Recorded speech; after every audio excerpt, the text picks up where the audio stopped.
Síndrome do impostor. Esse é o tipo de coisa que eu sei que afetam muitas pessoas, principalmente pessoas que estão buscando o sucesso ou que estão no começo da sua vida. Eu já senti a síndrome do impostor, mas isso evoluiu para alguma outra coisa que eu vou deixar mais pro final do vídeo para comentar sobre. De toda forma, eu sei que muitas pessoas sentem. Elas sentem que são impostoras na coisa que elas estão fazendo. Eu, ao longo do tempo, percebi que existem dois tipos de pessoas que estão na síndrome do impostor e que vão fazer alguma coisa a respeito disso. O primeiro tipo de pessoa, que é justamente o mais comum, são aquelas pessoas que vão deixar a síndrome do impostor fazer elas ficarem paradas. Elas não vão produzir, elas não vão fazer nada. Simplesmente vai ser uma coisa forte demais para elas conseguirem mover e seguir adiante. Esse é o tipo de pessoa mais comum, é o tipo mediano de pessoa que vai acontecer, enfim, infelizmente é isso. Já tem um segundo tipo de pessoa, que eu diria que é 20% das pessoas que sofrem da síndrome do impostor, que são aquelas que vão utilizar a síndrome do impostor como mais um motivador. Elas vão buscar mais conhecimento e vão tentar fazer um pouco mais para superar isso. Elas ainda vão continuar se sentindo impostoras na coisa que elas estão fazendo, mas de certa forma isso vai pouco a pouco virar um motivacional. E Lucas, como que você superou a síndrome do impostor? Como que você acha que alguém poderia superar essa fase? E eu acredito que você precisa entender duas coisas para poder superar a síndrome do impostor. No meu caso, quando eu superei a síndrome do impostor, esse momento foi quando eu literalmente produzi.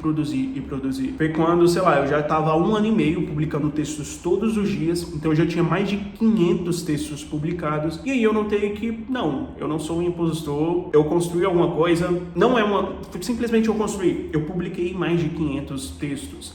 Eu, sozinho, todos os dias, mantive a promessa que eu fiz pra mim. Eu literalmente fiz isso. Ponto.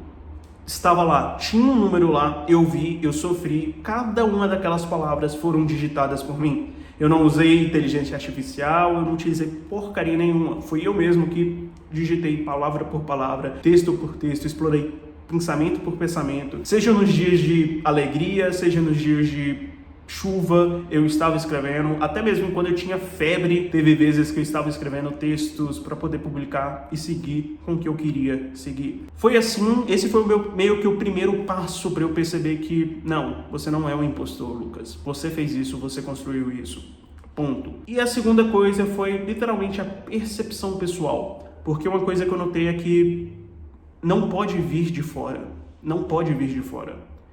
Não são as outras pessoas te reconhecendo que vai fazer você superar a sua síndrome do impostor. Não é isso que vai fazer você superar. Não é. Eu tenho um amigo que, inclusive, esse assunto, síndrome do impostor, surgiu na minha mente por conta de uma conversa que eu tive com um amigo. Basicamente, ele era muito foda em uma determinada área, muito foda mesmo. Aconteceu alguns problemas e ele saiu dessa determinada área e ele mudou completamente de área. Completamente de área mesmo. Foi uma mudança, assim, radical, 180 graus. Ele entrou nessa outra área, em 2 anos ele atingiu, assim, um topo muito foda.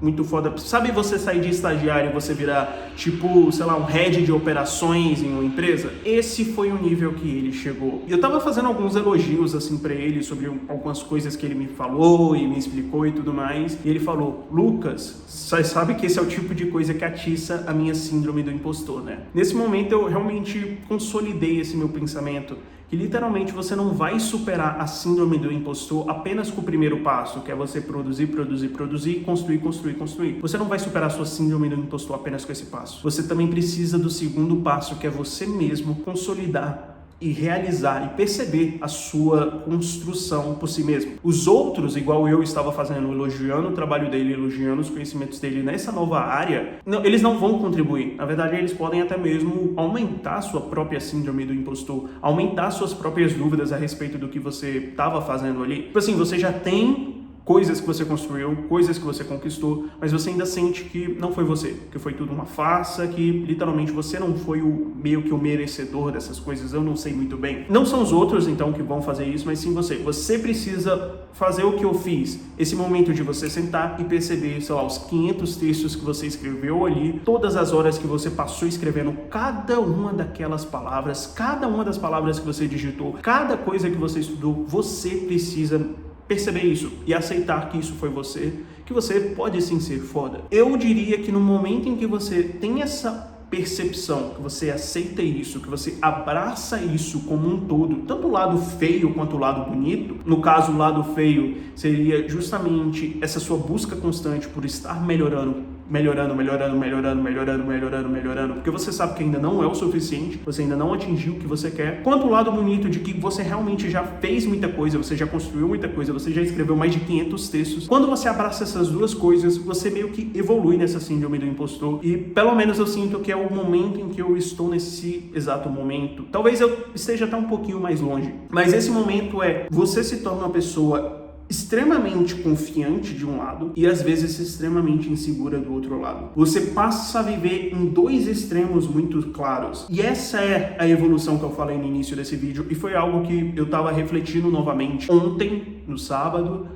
Inclusive eu já falei em outros vídeos que uma das características de pessoas muito obcecadas ou dos grandes é justamente esses dois extremos. O extremo de puta confiança do caramba e um extremo de insegurança do caralho. Qual que é a vantagem ou qual que é a evolução nessas duas coisas? É muito simples. Você precisa ter muita confiança mesmo para você perseguir coisas grandes, para você continuar produzindo, para você continuar criando, para você continuar buscando aquilo que você quer e você almeja. Você precisa ter muita confiança nisso, porque como eu já falei, o mundo está constantemente te jogando para baixo.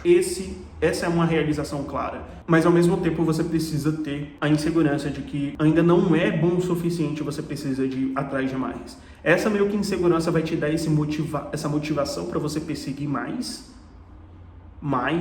e mais, não por conta dos outros, mas sim por conta de você mesmo. E a confiança extrema vai te dar a ousadia e a coragem de você continuar. Eu diria que é isso. Por mais que talvez sejam coisas muito parecidas, eu preciso dizer para vocês, são sentimentos completamente diferentes. São sentimentos completamente diferentes.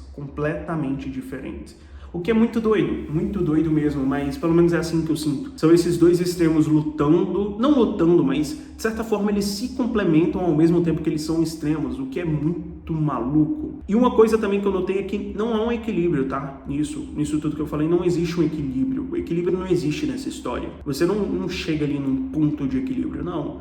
Na verdade, pelo menos comigo acontece que a maior parte do tempo é de extrema confiança, ou de confiança bem aqui. Tipo, aqui é o extremo ou a confiança bem aqui. E de vez em quando tem um lado da insegurança. E aí o lado da insegurança dura durante um tempo, sei lá, às vezes metade de um dia. Ontem aconteceu isso comigo. Surge assim do nada, mas aí depois você simplesmente né? Você se levanta das cinzas com uma puta confiança, como se você fosse uma fênix. Enfim, eu só queria compartilhar mesmo esses pensamentos sobre a síndrome do impostor e esses extremos e tudo mais. Só pra ser sincero com vocês, eu gravei 2 vídeos sobre isso. Esse e mais um pouco antes desse, porque eu achei que o primeiro tava muito horrível e eu queria gravar mais um porque eu sabia que sairia muito melhor. Eu não sei qual dos dois vai ser melhor, porque eu ainda não editei, mas deixa o seu comentário sobre isso aí embaixo. Me dá a sua opinião ou a sua visão sobre esse assunto em específico.